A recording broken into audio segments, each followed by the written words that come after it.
kepada Kapolda Metro Jaya dan juga pimpinan Jasa Marga untuk mengetahui rekaman CCTV pada saat kejadian. Harapannya dengan pemanggilan Kapolda dan juga pimpinan Jasa Marga, kronologi atau peristiwa tersebut menjadi lebih lengkap. Kalau di luar yang 23 itu ya sekian jam itu dari jam 4.50-an atau jam 5-an sampai jam 4 besoknya itu di 23 titik itu ya nggak ngirim data dia, nggak ada rekaman, tapi di lain-lainnya ada kan itu. Artinya dalam beberapa jam itu tidak ada rekamannya berarti?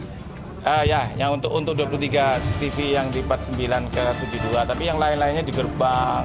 Jangan salah, di sepanjang jalur itu kan ada lajur, ada gerbang-gerbang.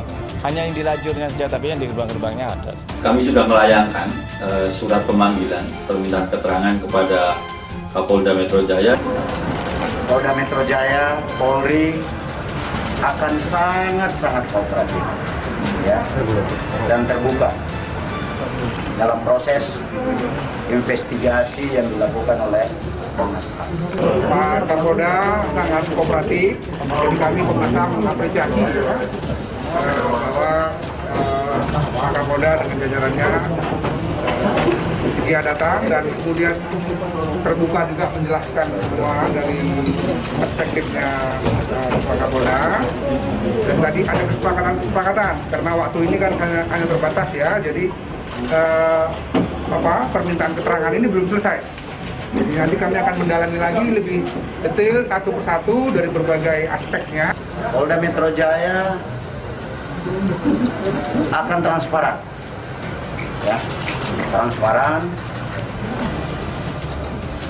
dan memberikan ruang kepada Komnas HAM agar hasil investigasi ini menjadi akuntabel di mata publik.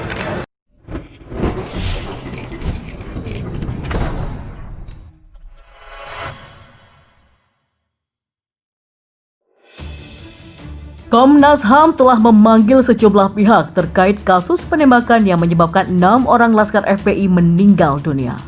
Lantas, apakah Komnas HAM akan memanggil pimpinan FPI, Habib Rizik Syihab?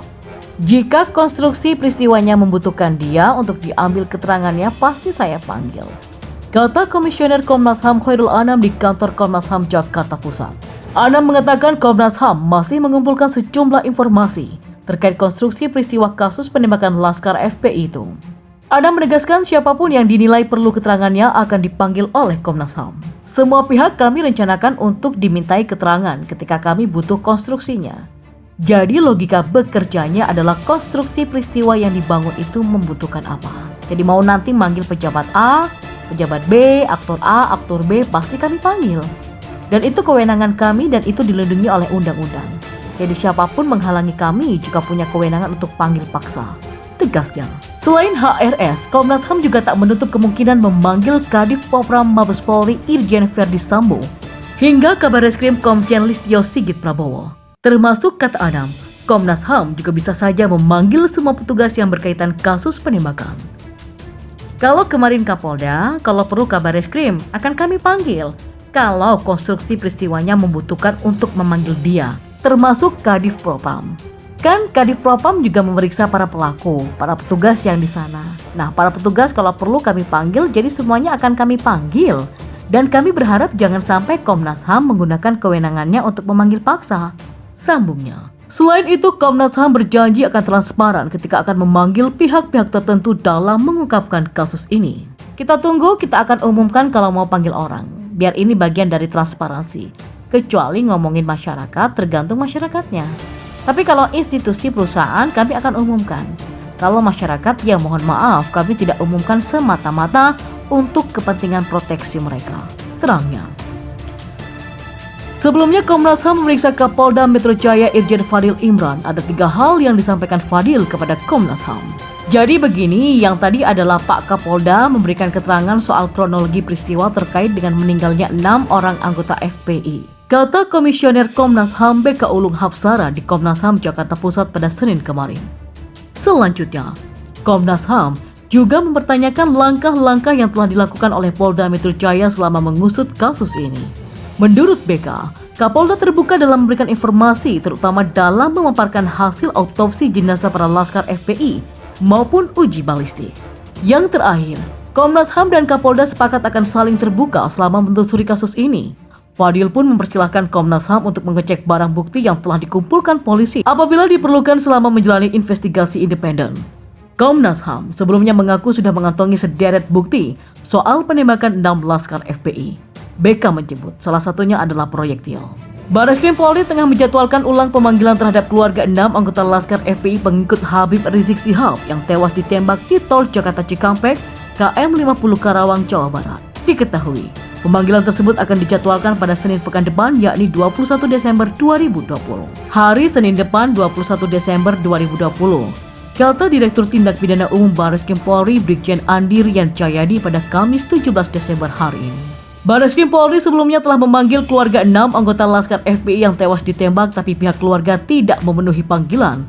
Mereka dipanggil untuk dimintai keterangan sebagai saksi.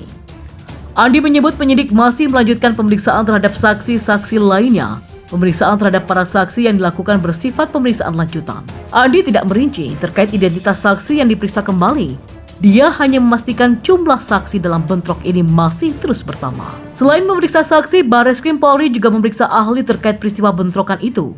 Saksi yang diperiksa adalah pihak yang melihat dan dianggap mengetahui persis baku tembak polisi dengan 6 pengikut HRS di tol Jakarta Cikampek. Seperti diketahui, 6 dari 10 pengikut HRS tewas ditembak di tol Jakarta Cikampek. Kapolda Metro Jaya Irjen Fadil Imran mengatakan jajarannya melakukan tindakan tegas dan terukur karena pengikut HRS melakukan perlawanan. Kapolda Metro Jaya menyebut pelaku penyerangan menggunakan senjata api. Fadil menyebut pelaku sudah menembakkan senjata sebanyak 3 kali. Senjata-senjata yang dipakai penyerang itu diantaranya adalah parang dan senjata api asli ilegal.